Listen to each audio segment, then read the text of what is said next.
Kita punya produk lokal itu antara lain enbal, juga ikan, ya. Nah, hasil-hasil komoditas perikanan dan kemudian juga rumput laut, ya. Ini yang kita punya dan kita sudah untuk tahun ini kita sudah melakukan ekspor ikan itu ke Vietnam. Ya, yang tadinya cuma hanya terbatas ke Chinese dan beberapa daerah, lalu kita perluas ke Vietnam untuk ekspor.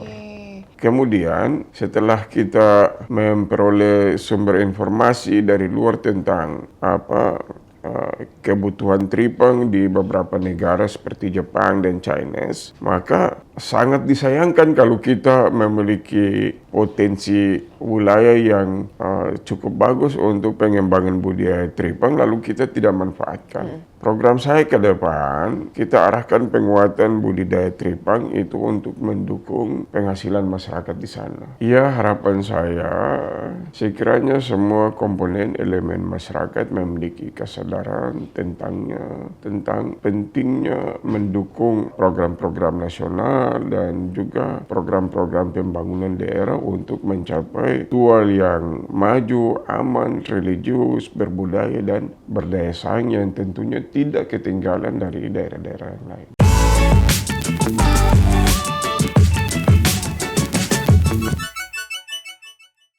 Halo sahabat Kompas.com, selamat datang di Nusa Raya bersama saya Servina Vivien. Hari ini nih kita mau ngobrol-ngobrol bersama Wali Kota Tual, Bapak Ahmad Yani Renuat. Selamat datang Bapak Yani, gimana kabarnya nih Pak? Baik, Mbak Vivi. Baru sampai di Jakarta jauh-jauh dari Tual nih kapan Pak? Kurang lebih 3 hari. 3 hari. Wah, berarti sehat ya Pak ya? Luar biasa. Alhamdulillah. Sehat, oke. Bapak ini sebelumnya sudah menjadi penjabat wali kota ya Pak untuk Tual? Iya, benar. Berarti sebenarnya sudah tahu dan tinggal melanjutkan aja ya Pak dari penjabat Tual sebelumnya begitu Pak? Kurang lebihnya seperti itu. Oke. Iya, nah Pak Wali, bisa dijelaskan nggak sih Pak, mungkin secara singkat aja, visi misi Bapak nih selama 1 periode ini kurang lebih fokusnya mau kemana sih Pak? Visi kita pada saat kita maju dalam perhelatan pilkada, visi yang dirumuskan itu untuk mencapai atau mewujudkan kota Tual yang maryadat. Maryadat itu untuk pengertian istilah bahasa Kiai bilang lebih bagus. Tetapi maryadat itu sendiri memiliki akronim maju, aman, religius, berbudaya, berdaya saing, dan berkelanjutan. Kemudian dalam rangka mewujudkan visi ini, kita merumuskan ada 5 misi yang disebut dengan Panca Cita Maryadat. Kemudian dalam kelima misi ini, untuk mencapai 5 misi ini, kita menyusun program. Ada kurang lebih 19 program yang dilakukan untuk mencapai visi tadi. Nah, kemudian selain itu 19 program ini juga untuk mendukung program pembangunan jangka panjang menengah nasional RPJMN 2025-2029. Ada kebijakan-kebijakan strategis nasional Pak Presiden Prabowo itu didukung juga dengan pelaksanaan program kami di daerah. Tadi saya udah sempat ngobrol juga dengan Bapak, ada 3 fokus utama ya Pak dari program tersebut yang mau dituju. Apa aja tuh Pak? Intinya bahwa dari seluruh visi misi yang kemudian dijabarkan ke dalam 19 program itu bermuara untuk mencapai 3 fokus atau 3 sasaran utama, yaitu penanggulangan atau pengurangan angka kemiskinan, kemudian untuk meningkatkan kualitas sumber daya manusia dan pertumbuhan ekonomi yang tinggi dan berkelanjutan. Nah, 3 sasaran pokok ini, nah itu menjadi tujuan kita secara bersama-sama. Oke, kalau boleh tahu angka kemiskinan saat ini di Kota Tual sendiri berapa ya Pak? Persentase? Angka kemiskinan di Kota Tual itu dari tahun ke tahun mengalami tren perkembangan tahun lalu tahun 2025 itu 24 itu di angka 20,01. Kemudian berdasarkan data SEN oleh Kementerian Sosial untuk saat ini itu sudah menurun menjadi di angka 18%. Oke. Oke, nah dari tadi fokus program-program Bapak, utamanya nih Pak, yang mau dilakukan pembangunan untuk Kota Tual ini sebenarnya apa aja sih Pak? Nah, program-program yang kami lakukan ini tentunya dilakukan berdasarkan tuntutan pengelolaan potensi dan karakteristik daerah. Di sana kita memiliki potensi perikanan dan kelautan, dan kemudian juga potensi wisata. Nah, untuk perikanan dan kelautan, kita mengupayakan adanya program pengembangan budidaya teripang dan program pengelolaan air laut menjadi garam. Ini yang selama ini belum kita lakukan dan ke depan kita lakukan. Nah, tentunya sebelum kita mengerahkan upaya untuk kedua komoditas ini, pengembangan kedua komoditas ini, kita sudah mempelajari pasaran baik itu di tingkat lokal maupun pasaran untuk ekspor. Dengan demikian maka besar harapan kami kalau ini dapat diwujudkan maka bisa dapat meningkatkan angka pendapatan per kapita masyarakat pesisir dan nelayan di daerah. Oke. Itu. Selain dari sektor tadi perikanan dan kelautan, Pak, apa sih sebenarnya strategi utama dari Pemkot sendiri untuk bisa mengurangi kemiskinan di Tual? Nah, kita tahu bahwa untuk mengurangi kemiskinan bukan cuma saja bagaimana ada program-program pokok untuk meningkatkan pendapatan masyarakat seperti menghidupkan UMKM, pemberdayaan masyarakat lokal, meningkatkan kualitas SDM, dan kemudian pengembangan produk lokal ini yang harus dapat diarahkan untuk memiliki nilai tambah, ya. Bukan cuma saja itu, tetapi bagaimana program dapat diarahkan untuk mengurangi beban hidup masyarakat.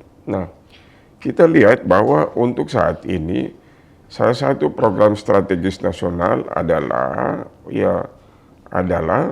pembentukan sekolah rakyat di daerah. Nah, oleh karena itu kami sudah menyiapkan lahan untuk pembentukan sekolah rakyat. Karena sekolah rakyat ini diperuntukkan bagi masyarakat atau mereka-mereka yang tidak memiliki kemampuan penghasilan yang signifikan untuk membiayai kehidupan mereka. Sehingga dengan demikian maka anak-anak mereka ketika disekolahkan di SR ini itu mereka digratiskan mulai dari biaya penginapan sampai dengan biaya-biaya pembelian buku dan lain-lain sebagainya, semuanya itu menjadi gratis. Nah, kalau semuanya sudah menjadi gratis, maka angka beban pengeluaran masyarakat itu semakin ditekan, biaya hidup ditekan. Sehingga dengan demikian maka ini bisa dapat paling tidak bisa dapat mengurangi angka kemiskinan di daerah. Oke, update pembangunan sekolah rakyat ini sejauh mana Pak? Dan kapan kira-kira bisa dibuka nih untuk pendaftarannya? Nah, kita sudah berkoordinasi dengan Kementerian Sosial dan untuk saat ini kita juga sudah melakukan pendataan siswa yang akan ditransfer dari sekolah-sekolah yang ada mulai dari tingkat SD, SMP, dan SMA. Dan kita sudah dapat itu sekitar 150. Untuk bangunannya kita sudah siapkan lahan dan proses sertifikasi sudah dilakukan. Tinggal saja pemerintah pusat melakukan pembangunan gedungnya. Nah, sebelum gedung yang baru ini dibangun, di lahan yang kami siapkan, kami juga ada gedung gedung perintis, ya. Artinya ada gedung lain yang dipersiapkan yang sifatnya sementara, ya, untuk melaksanakan program sekolah rakyat ini dulu. Nanti tahun 2026 ketika lahan yang tadi kami siapkan untuk pembangunan gedung baru mereka akan dialihkan ke sana. Oke. Nah, tetapi pada intinya kita sudah mulai action tahun ini untuk gedung yang sudah dipersiapkan. Oke. Nah, itu kan program nasional nih Pak untuk pendidikan yaitu sekolah rakyat. Tapi saya penasaran untuk program pemerintah kota sendiri untuk meningkatkan pendidikan tuh seperti apa sih Pak? Apakah ada mungkin yang bisa meningkatkan pendidikan di Tual? Ya, upaya untuk meningkatkan pendidikan di Tual secara berjenjang, ya kami juga sudah memberikan subsidi. Subsidi bukan cuma lewat APBN, tetapi alokasi dana APBD sudah dialokasikan untuk dana BOSDA. Ya, nah bantuan sekolah daerah, bantuan siswa ya untuk siswa daerah. Saya kira dan juga untuk pembangunan infrastruktur sekolah dan lain-lain sudah kami arahkan untuk setiap tahun. Nah, ini sudah kami lakukan setiap tahun. Oke, berarti ada subsidi begitu ya Pak? Oke. Demikian juga untuk peningkatan kompetensi guru dan lain-lain sebagainya, peningkatan keterampilan guru dan anak didik. Selain dari sektor pendidikan nih Pak, untuk meningkatkan kualitas SDM di Tual, seperti apa sih Pak strategi dan program-programnya untuk meningkatkan kualitas SDM? Strategi untuk meningkatkan kualitas SDM ini kemarin kita mendukung pelaksanaan program strategis nasional makanan bergizi kepada anak sekolah. Dan SPPG-nya sudah kita dorong untuk dipersiapkan untuk makanan gizi dan ini sudah jalan. Kemudian juga kita memberikan bantuan-bantuan dan kemudian tambahan-tambahan kekurangan-kekurangan bagi masyarakat yang tidak memiliki penghasilan, kita menyediakan bantuan beasiswa kepada mereka. Dan kemudian siswa-siswa yang berprestasi, itulah kita persiapkan anggarannya untuk mereka dapat lebih meningkatkan kemampuan mereka lagi dari jenjang berikutnya. Oke, kalau untuk dari sektor kesehatan Pak, seperti apa sih Pak bentuk program kesehatan di Tual sendiri? Program layanan kesehatan, ini kita mengupayakan adanya peningkatan status dari rumah sakit yang masih dalam kelas D naik menjadi C. Dan tahun ini kita mendapat bantuan pembangunan rumah sakit dan alat-alat kesehatan dari Kementerian Kesehatan. Dan kemudian juga layanan kesehatan yang kita lakukan di pulau-pulau itu juga sangat penting. Ada pembangunan rumah-rumah bagi fasilitas rumah bagi tenaga medis yang di pulau-pulau kita bangun dalam rangka melakukan pelayanan kepada masyarakat. Oke, berarti untuk mengurangi kalau misalnya ada darurat di kepulauan tertentu harus pakai perahu dulu gitu ya Pak untuk ke kota mencari rumah sakit begitu. Saat ini kondisinya seperti itu Pak? Ya bukan untuk perahu itu saya kira itu ya berapa tahun silam itu masih menggunakan perahu, tapi saat ini kita menggunakan kadang-kadang speedboat atau ferry, ya ada ferry yang biasa melayari atau untuk menjamin konektivitas antar pulau, itu ferry yang biasa. Baik. Nah, kalau dari segi geografi sendiri kan memang Tual ini kepulauan ya Pak ya, banyak pulau-pulau yang bahkan posisinya cukup jauh ataupun terluar begitu. Gimana sih Pak Bapak sebagai wali kota nih memastikan ada pembangunan yang merata di setiap pulau-pulau di Tual?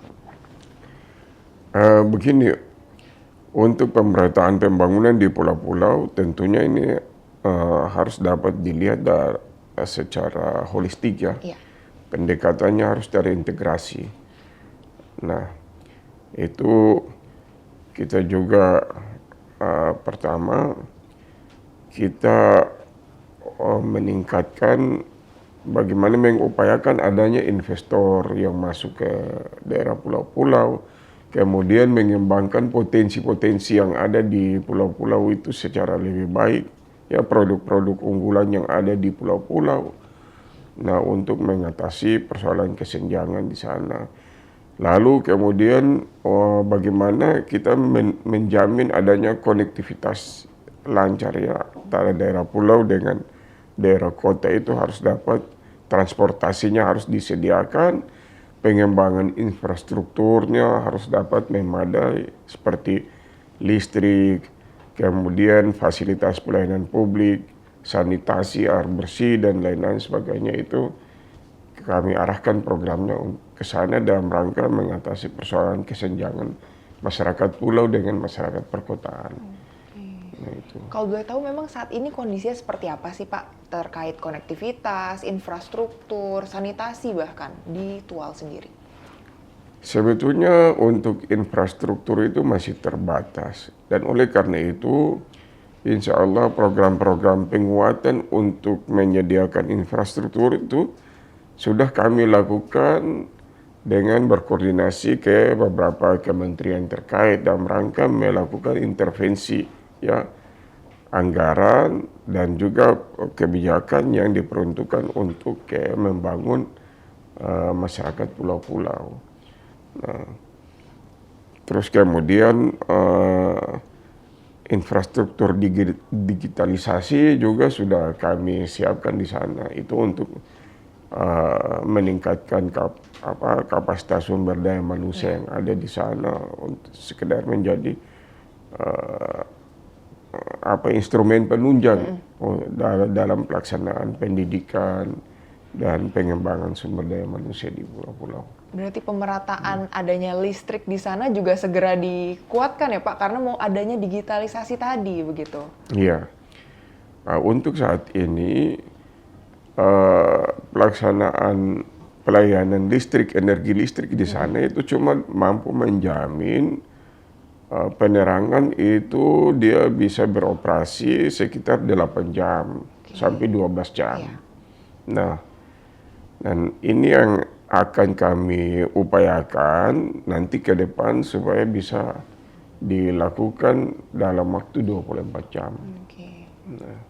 Berarti sebenarnya masih PR yang besar banget ya Pak, mau Iya. mengejar digitalisasi tapi sebenarnya listrik aja masih susah begitu. Ya tentunya kita berkembang step by step ya Iya. tentunya. Beberapa tahun yang kemarin itu kan belum ada ketersediaan fasilitas seperti itu, tetapi tahap demi tahap, selangkah demi selangkah, setiap pergantian tahun itu harus kita maju ke depan terus. Nah, diperkirakan nanti setahun ke depan itu sudah bisa beroperasi 24 jam. Ya. Oke, baik. Nah, terus juga dalam konteks pemberdayaan ekonomi lokal dan yang berkelanjutan tadi nih Pak, gimana sih Pak dari pemerintah kota sendiri untuk bisa menguatkan lagi UMKM, terutama nelayan ya Pak, kalau di Tual ini kan terkenal dengan perikanan dan kelautannya gitu. Program konkret seperti apa sih Pak untuk memperkuat tadi? Nah, tentunya produk-produk ini bagaimana kita membangun sebuah sistem pelembagaan ya untuk sebuah produk unggulan.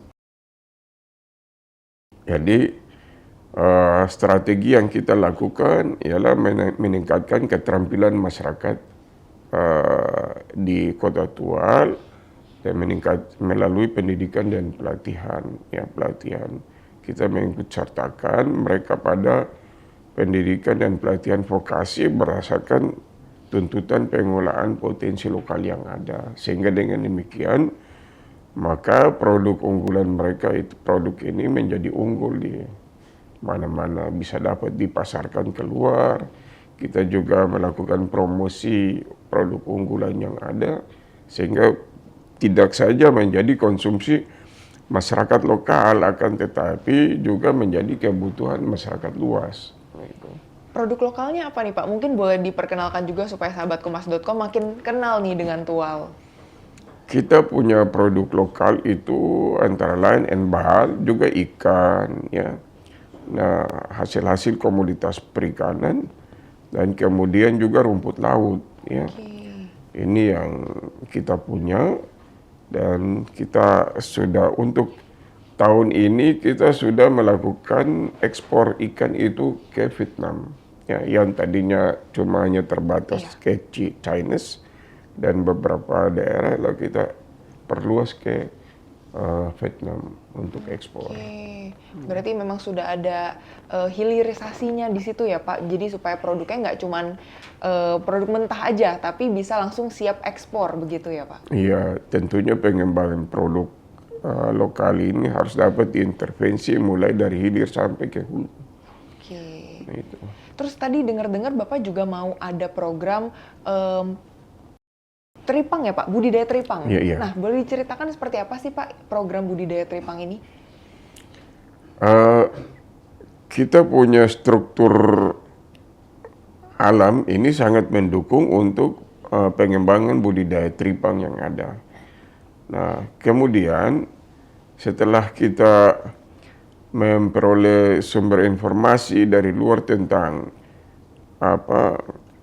kebutuhan teripang di beberapa negara seperti Jepang dan China, maka sangat disayangkan kalau kita memiliki potensi wilayah yang cukup bagus untuk pengembangan budidaya teripang lalu kita tidak manfaatkan. Nah, ini saya pikir bahwa untuk saat ini memang belum membumi. Nah, program saya ke depan kita arahkan penguatan budidaya teripang itu untuk mendukung penghasilan masyarakat di sana. Oke, baik. Selain budidaya teripang Pak, apakah mungkin ada program lain atau Tadi sudah saya bilang bahwa ada dua program Dua unggulan program ya yang berbasis potensi lokal, teripang dan kemudian pengolahan laut menjadi garam. Oke. Nah, laut kita di sana sungguh sangat besar dan memiliki potensi yang sangat mendukung untuk dikelola menjadi garam sebagai salah satu komoditas dan primadona pendapatan masyarakat pesisir dan pantai. Nah, saya penasaran nih Pak, bagaimana sih Pak sinergitas yang Bapak bangun nih sebagai wali kota antar pemerintah kota, provinsi, dan juga pusat nih supaya bisa lebih terrealisasi dengan baik program-program Bapak? Ya, kita melakukan komunikasi, menyampaikan aspirasi kepada kementerian dan aspirasi itu juga sesuai dengan kondisi tuntutan masyarakat di sana dan kemudian disandingkan dengan arah dan strategi kebijakan pembangunan nasional. Nah, supaya dia menjadi terkoneksi ya, sinergik. Nah, arah pembangunan daerah dan pembangunan nasional itu berjalan menjadi selaras. Nah, maka kita lakukan koordinasi secara intensif dan juga bentuknya kita menyampaikan laporan sebagai bahan evaluasi bagi pemerintah pusat dalam rangka menunjang pelaksanaan koordinasi tadi. Oke, salah satu contohnya adalah tadi Bapak sempat cerita agenda ke Jakarta ini salah satunya untuk mengunjungi Dinas Kementerian Perumahan ya Pak dan Permukiman. Iya. Oke, agendanya apa tuh Pak? Mungkin boleh diceritain Pak, membahas tentang apa sih Pak?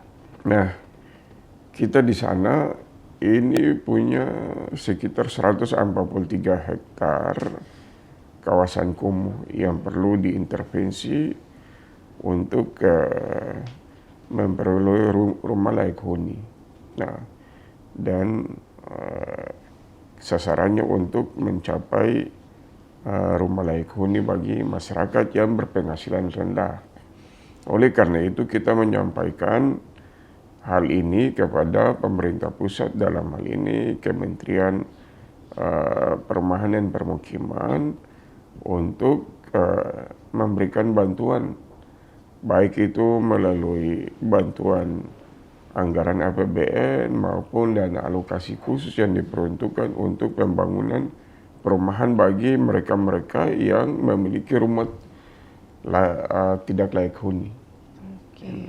Dan bahkan katanya 80% ASN di Tual ini masih belum punya rumah ya Pak? Iya, benar.